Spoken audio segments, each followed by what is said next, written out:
Hello everyone, welcome to MVP Vishwakosha. Today we are discussing about 11th July 2025 current affairs. In that first point, that is about aspirational DMF program in India. Okay, aspirational DMF program actually launched by Ministry of Coal and Mines. Okay, unveiled the operational guidelines for the aspirational DMF program, aligning DMF planning with the aspirational district program and aspirational block program.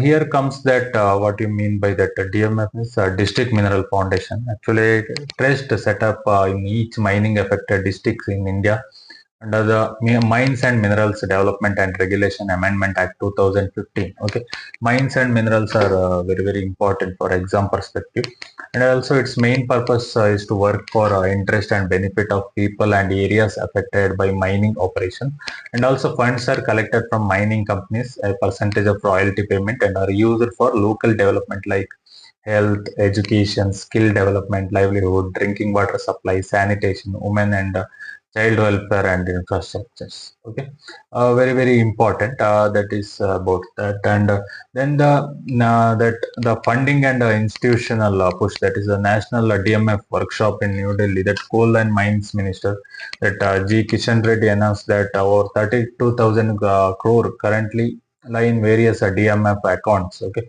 are marked with the aspirational district and urged district collectors to pursue 100% saturation of usage through impactful time-bound projects. Okay, very important. And the program mandates integration with the flagship schemes like Jal Jeevan Mission, Ayushman Bharat, and PM Awas Yojana under the PMKKY 2024 guidelines also. And also some emphasis on transparency, accountability, and best practices. At the workshop, states like Jharkhand, Maharashtra, Odisha, Gujarat, Rajasthan, Himachal Pradesh, Goa were recognized for adopting the revised that PMKKY 2024 guidelines into their DMF rules. Meanwhile, Tamil Nadu, Karnataka, Uttarakhand, Gujarat, Chhattisgarh were lauded for timely audit report closure. So the event included sessions on transparency, innovative practice implementation challenges, and capacity building with input from CAG official to reinforce oversight mechanism. Okay, very important. And also some of that case study like the you can see Chhattisgarh was commended by the Ministry of Mines for uploading over 90% of DMF data to a national portal and implementing impactful development projects serving as a model for other states also. You can take the Chandrapur Maharashtra district also received recognition for an innovative women-led carpet manufacturing project also. Very important, right? Why it is important? Because better alignment in DMF funds and great accountability. Okay, and also inclusive development. Okay, very important. That is about aspirational DMF program. Next point, that is about recent 4.4 magnitude earthquake near Delhi. Okay, Delhi, that is national capital region quake that highlights some and that is on the July 10th, 2025. That is 4.4 magnitude earthquake rattled in the Delhi NCR region. The epicenter was in Jhajar district of Haryana at a shallow depth of about 10 kilometers. So tremors were strongly felt across Delhi, Noida, Gurugram, Faridabad, Ghaziabad, and even parts of Meerut and Rohtak. Buildings shook and swayed, and many occupants rushed outdoors. Okay, no casualty or damage have been reported to date, although residents expressed alarm and panic. Okay, so the quake lasted roughly 10 seconds, long enough to cause visible disruption, like Delhi Metro briefly halting operation also. Okay, very important that and all. Why this happened? Because of Delhi NCR is located in seismic zone 4. Okay, there are different zones, right? So all that zones you should know in geography. So Delhi comes in seismic zone 4. So a zone designated by the Bureau of Indian Standard as having high earthquake risk, and also multiple fault lines runs under the around region, including Mahendragarh, Dehradun fault and all, Delhi Haridwar ridge and Delhi Moradabad fault and all. Okay, Very important. There are 446 earthquakes between magnitude 1.1 to 4.6 within the 50 square kilometer area around South Delhi. Okay, from 1993 to 2005. Okay, while earthquake up to magnitude 6.7 have occurred historically. Okay, example Mathura in 1903 also. Okay, very important. Okay, this is about that recent Delhi earthquake, Delhi NCR region earthquake. Okay, next is about next that is Operation Baam. Okay, it is a major separatist campaign in Balochistan. Okay, Operation Baam means meaning dawn in Baluchi was launched okay in by the Balochistan Liberation Front as a large-scale militant offensive across Balochistan. Okay, the BLF carried out 84 coordinated attacks in the key districts. Okay, some of the district important in the Balochistan area, extended operations. Okay, some of the objective is to targeted including Pakistan military installations and ISI and MI post and police and levies checkpoints, telecom towers and CPEC infrastructure, government office and bank and buses, and also some of the tactics that is disruption, that is 30 plus direct assault including 4 ambushes and 22 temporary BLF checkpoints, and also 7 mobile towers burned and 5 surveillance drones downed, buses and the mineral trucks disabled, and at the least one bank damaged. Okay, this is the that BLS spokesperson that reported that about 50 Pakistan military personnel and 9 intelligence agents were killed. Okay, 51 were injured. That is about the political messaging and by the Balochistan. Okay, and very important, right? Operation Bomb, that is signals a major shift from low-level guerrilla tactics to coordinated large-scale insurgency. Okay, it is also security and regional impact also because Pakistan's internal security also, and also endangers the CPEC, that infrastructure also. Okay, and also raises concern about regional instability and draws attention to broader human rights and separatist issue in Balochistan. Okay, next that official accounting from Pakistan authority regarding casualty figures and damage has to do, and federal security response, and very important, that is what the regional fallout regarding China Pakistan economic corridor. Okay, CPEC is a potential international pressure, right, and also further escalation in the separatist campaign and political mobilization is very important. This is about Operation Baam that stand as one of the most ambitious and coordinated insurgent, okay, in Balochistan. Next point about Supreme Court decision regarding the Election Commission of India. Okay, very important on Bihar's voters roll revision. That is what did Supreme Court decide that the Supreme Court declined to stay that special intensive revision. Okay. That is conducted by the Election Commission of India in Bihar, affirming the Commission constitutional authority under Article 324, right, over election and voter list. However, the court flagged a concern over the timing just month before assembly poll and urgently urged to Election Commission of India to include Aadhaar cards, EPIC, voter ID and ration card as valid document for verification.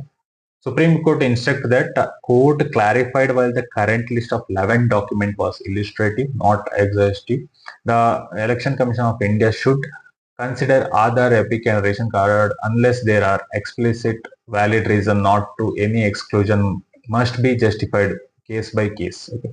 So next hearing on July 28, 2025 asked the Election Commission of India to file counter affidavit by July 21. Okay, some legal challenges there, right? The Supreme Court agreed to hear petitions, okay, challenging that SIR on accounts that it might be unconstitutional, arbitrary, and violative of Article 14, 21, 325, 326, and due process norms also. Very important. And also, it is politically, it is opposition in Bihar. Okay, welcome the opposition party, welcome the Supreme Court push to accept common IDs as a validation for their concern around the transparency, and that is particularly for marginalized groups and migrants. Okay, and also civil society group also have argued the court is declared that SIR is unconstitutional. Okay, very important. that is about Supreme Court's recent decision on Election Commission of India in Bihar's role revisions. Okay. Next point about INS Nistar. Okay, that is Indian Navy's new indigenous diving support vessel. Okay, that is by Hindustan Shipyard Limited, formally delivered INS Nistar to the Indian Navy in the Visakhapatnam. The acceptance ceremony included HSL chairman Commandant Hemant Khatri handing over the vessel to Senior Amit Subbar Banerjee in the presence of Rear Admiral Ravinch Seth, the senior naval officials. Okay.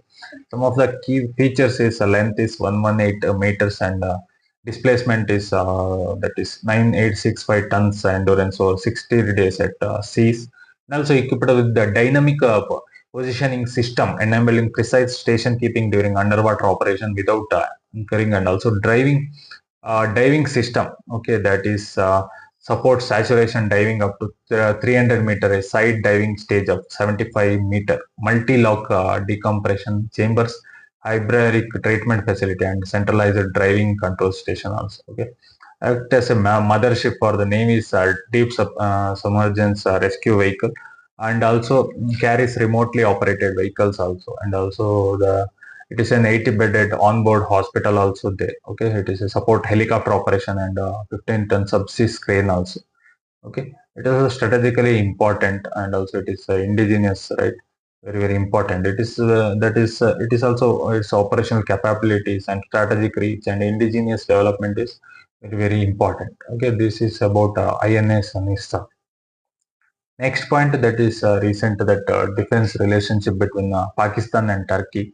That is Turkey's Foreign Minister Hakan Fidan and Defense Minister Yasser Güler visited Islamabad and jointly met with the Pakistan leadership. The meeting formalized a plan to significantly deepen cooperation in defense, trade, energy, infrastructure, and counter-terrorism, with a target to grow bilateral trade of USD to 5 billion. Okay, so that is very important, and also some defense industry collaboration, that is naval cooperation under dollar 1.5 billion agreement. Okay, and also fighter jet programs and JF-17 and F-16 support. Okay, all very important, and also some UAE and training cooperation, that is drone capabilities and development of loitering munitions and all. They also conduct some joint military exercise and very important, right? So that is about recent Pakistan Turkey defense cooperation. Okay. Next point, that is about recent lake development in lake, that is Turkana. Okay, that is rising water and health risk that in farmland and settlement and essential infrastructure such as road and all. Okay, that is also some village like in that have submerged, forcing evacuation and causing flooding on leading to over 225 cholera cases and all. Okay. That is also local authorities are conducting multi-sectoral damage assessment and identifying higher ground for resettlement while prioritizing water purification, distribution, and all. So these are some incident and rescue operation, and also very important, right? Slow economy and livelihoods and sustainable development initiative is very important.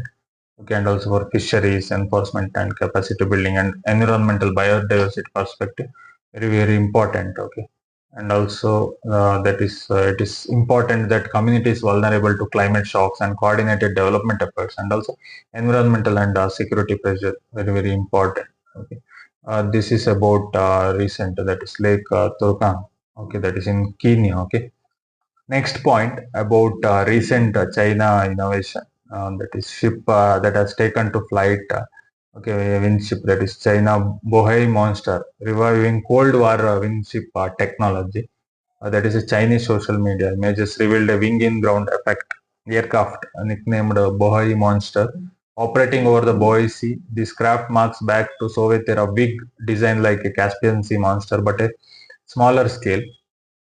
Okay, the ground effect vehicles fly just above the sea surface, reducing drag and increasing payload and speed while displaying some stealthy radar signature qualities due to low altitude travel. Also, the Chinese model appears naval focused with a wingtip floats and 4 jet engines mounted above the wings. Analysis suggests it could be deployed for logistic surveillance or rapid coastal deployment, including potential military utility. And also, this design were historically abandoned by Soviet due to sea state fragility. Okay, very very important.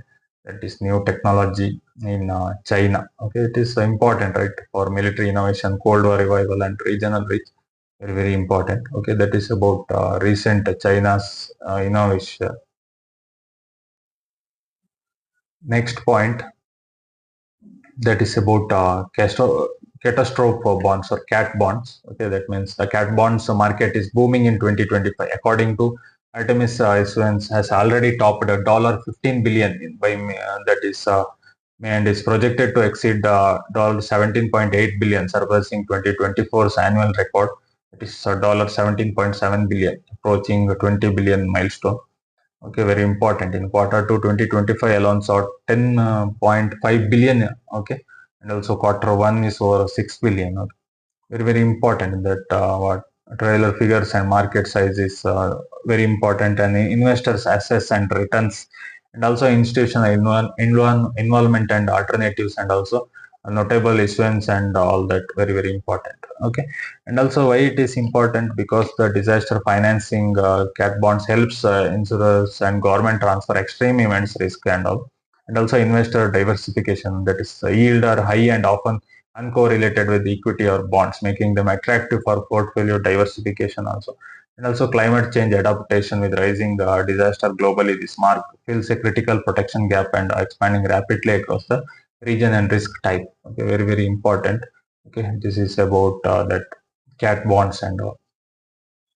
Next is US imposing 35% tariff on Canadian imports. Okay, that is on July. That President Donald Trump set a letter announcing that 35% tariff will be imposed on most goods imported from Canada. Okay, that is from effective from August 1st, 2025. This is an escalation from the prior 25% baseline tariff and builds as March US tariff on Canadian steel and aluminum 50% and non USMCA complaint. Okay, so that 25%. Okay. It is very important. Trump justified the tariffs, citing Canada's allegedly insufficient control over fentanyl trafficking, okay, and trade barriers harming U.S. industries. Adding he may just adjust rate if Canada acts as these issues. Okay. However, this Canada Prime Minister condemned the tariff move while reaffirming Canada's intent to protect workers and engage in ongoing trade negotiations ahead of the August 1 deadline. He emphasized Canada's steps to combating all that fentanyl flows and willingness to collaborate further. Okay, Canada has posed plans to raise retaliatory tariff on US steel and aluminum from 25% to 50%, opting instead of maintain current rate through continued dialogue until the trade talks deadline. Okay, and also some market and economic impact will be there, right? So very very important. That is about recent 35% tariff on Canadian goods. Okay, that is about 11th July 2025 current affairs. Okay, thank you. Support me for further videos so that I can analyze all the topics required for UPSC and all competitive exams. Thank you.